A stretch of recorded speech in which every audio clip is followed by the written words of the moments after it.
O assunto agora é a desigualdade estrutural no mercado de trabalho brasileiro. E essa desigualdade foi agravada pela crise sanitária provocada pelo coronavírus. Um estudo do IPEA aponta 3 grupos como os mais afetados pelo desemprego. A Marcele Setúbal conversou com uma das autoras desse estudo e vai trazer agora um pouco mais dessa pesquisa para a gente. Marcele, boa tarde para você. Que grupos são esses e de que maneira essas pessoas foram afetadas?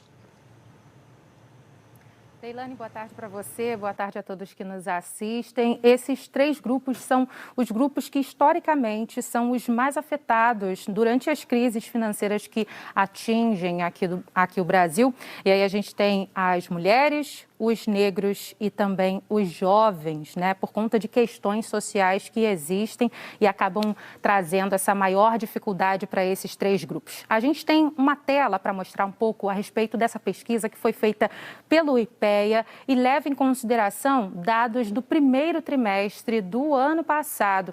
Ali a gente vê que naquela época, Leilane, tinham cerca de 12% da população brasileira estava desempregada. Dentro dessa parcela, 15% eram mulheres, 16% eram negros e 23% dos desempregados em todo o Brasil no ano passado, nesse primeiro trimestre, eram os jovens. Isso mostra ali uma grande dificuldade para esse grupo ser inserido no mercado de trabalho. Agora a gente volta para cá, Leilane, porque para a gente explicar um pouco sobre esse cenário aqui no Brasil, eu fiz um desenho aqui, ó, nesse quadro branco, para explicar um pouco sobre o mercado de trabalho. A gente imagina que essa pista de corrida aqui seja o mercado de trabalho.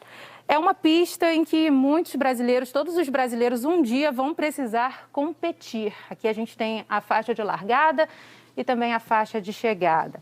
E esses grupos que a pesquisa trouxe, justamente são os mais afetados para conseguirem chegar apenas aqui, na faixa de largada. Então, a gente tem aqui, ó, as mulheres, um pouco antes, ó, dessa faixa de largada, precisam percorrer para se qualificar e chegar aqui na faixa de largada.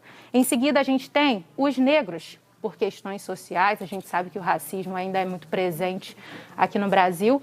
Esse grupo acaba ficando um pouco mais distante, ó, dessa faixa de largada. Em seguida, os jovens, que é o que essa pesquisa mostra, né? Os jovens, para serem inseridos no mercado de trabalho, acabam ficando com mais dificuldades por conta dessa dificuldade, por conta de não terem muita experiência, né, no mercado de trabalho. Agora, essa pesquisa também mostrou, Leilane, que se você junta esses 3 perfis, ou seja, uma mulher negra e que seja jovem e ainda por cima com filhos, essa mulher, ó, fica bem mais aqui atrás. Olha o caminho que essas pessoas precisam fazer até chegar aqui na faixa de largada. É daqui que essas pessoas entram no mercado de trabalho. Ou seja, elas precisam correr o dobro da população para conseguir se qualificar e aí sim competir dentro do mercado de trabalho. A gente tem a palavra da Joana Costa, que é a pesquisadora, uma das pesquisadoras desse levantamento que foi feito pelo IPEA. Ela explica para a gente um pouco sobre o que está acontecendo no Brasil. Vamos ouvir. São grupos que já têm essa desigualdade estrutural, né, presente no mercado de trabalho brasileiro, mesmo antes da crise, né? A crise só acentuou essas diferenças. Mas, sem dúvida, né, para as mulheres mães, essa crise foi especialmente relevante, né, intensa, né, porque essa necessidade, né, de fechar escolas, de isolamento social, né, acentuou muito o trabalho reprodutivo, né, o trabalho que essas mulheres, né, têm que fazem, né, em suas casas, e que é um trabalho, né, historicamente realizado pelas mulheres. Então, seria sem dúvida uma mulher jovem, negra, né, que é uma pessoa que vai sofrer com essas 3 dimensões que foram analisadas, né? Sem dúvida, é uma pessoa que vai sofrer, que vai estar mais vulnerável no mercado de trabalho, né? Tanto pelo fato de ser mulher, de ser jovem, né, e de ser negra. o que dói e revolta num estudo como esse, o resultado a gente mais ou menos imaginava. É isso que a pesquisadora diz, sempre foi assim, né? Que a Marcele Setúbal mostrou também. Mas o pior é a gente ver que não tem nenhuma política pública, não tem nenhuma iniciativa para mudar essa realidade.